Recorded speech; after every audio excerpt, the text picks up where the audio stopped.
In a bright forest, Honey Badger and Cat find a time screen covered in moss. The cat whispers, Don't touch it.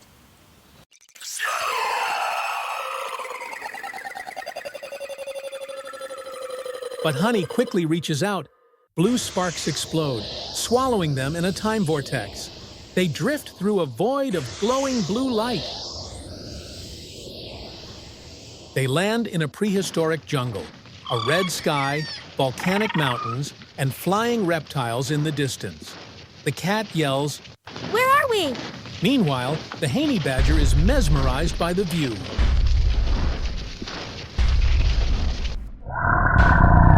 A massive dinosaur appears, its teeth as sharp as swords. Honey Badger grabs the cat and runs.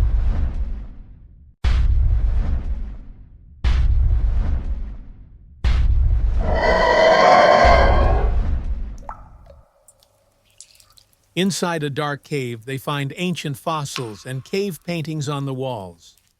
Honey Badger digs and uncovers the damaged time screen, their only hope of returning home. A bright white light explodes, pulling them back to their time.